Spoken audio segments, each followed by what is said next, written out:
Shalom, y'all. I'm from southern Israel. Oh, let me give you a little background first of all. I'm going to take you to this setting. King Saul has just killed 85 priests. Samuel has come to Saul, and he has said that God is stripping the kingdom from him. But Saul is still in office, and most of the people are still kind of wondering what's going on. David knows that he's supposed to move into a place of being king, but he's really not sure how to do it yet. He just knows he's been anointed. And Samuel has died. David has gotten word about Samuel dying, and he's even been at the burial. But nobody really believes that David is king yet. You know, he's got 600 misfit warriors that have flocked to him, and they're all kind of looking for a leader. And David's feeling the responsibility of all of these men and how to take care of them. David's family is not backing him. In fact, they think he's illegitimate. So he hasn't had the education of his 7 brothers. And Jesse thought it was going to be one of the other sons that was going to rise up and be a man of importance, a chief, or maybe the king. And what was this that Samuel anointed David? And David saying, even my family doesn't back me up. And now the one person that believed in me is gone. He's dead. So David goes into the Arabian desert to mourn Samuel. Now that's quite a ways. And now he has returned, and he's up in the wilderness in the area up by Carmel. And Carmel is the place where Saul has erected a statue in his own honor. And the city, all is kind of sympathetic towards it, thinking, well, maybe he is as important as you think he is. So here is where I come in. I'm Abigail, and I have some secrets for you. Would you like to hear the secrets?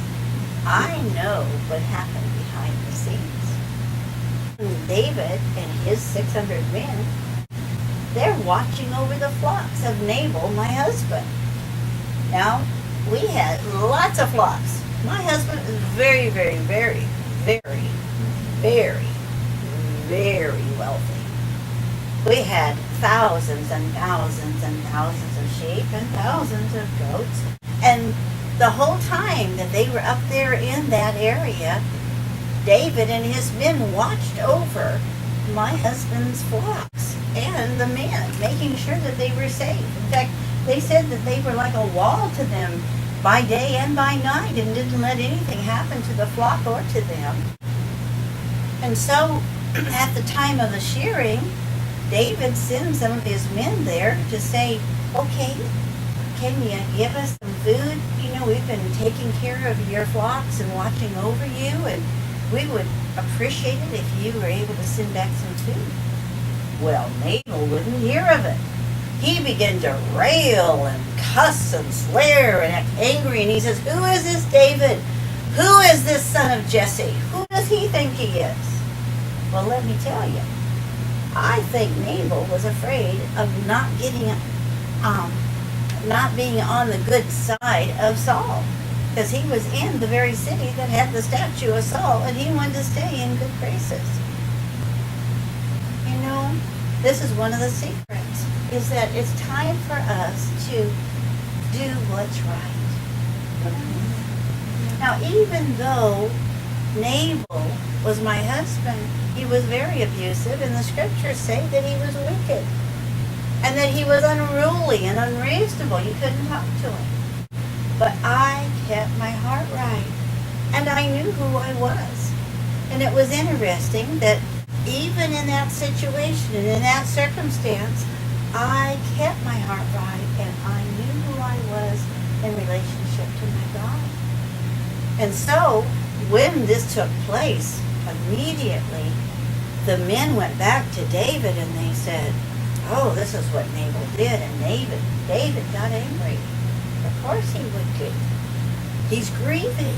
He's heartsick. He's frustrated. Have you ever been frustrated? Have you ever wondered, where do you fit? You kind of know that there's a purpose for you, and you're kind of wondering, where is it? And you're kind of struggling with it, and you're thinking, all right, when does this piece of the puzzle fall into place? Well, that's kind of how David was feeling.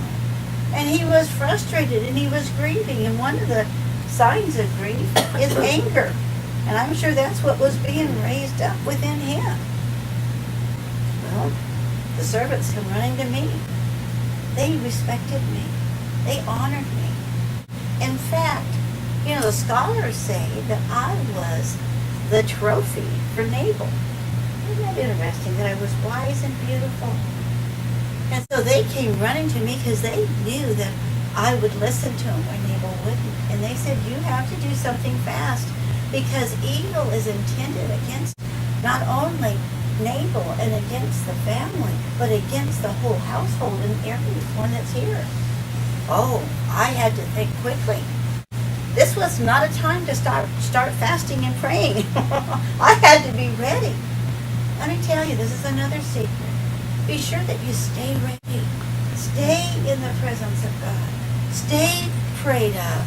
There's times where you can't just take time and away for several days to hear from God. You better know how to respond right then and know what to do. And that's what I had to do. So I immediately grabbed the provision. I had sheep, and I had wine, and I had bread and raisins and cakes and food. I gave more than what David had asked for, even beyond what he asked for. And I loaded it upon the donkeys, and I sent them on ahead while I prepared and got myself ready. It's important to get yourself ready too, because I was getting ready to plead for mercy and to pray on behalf of my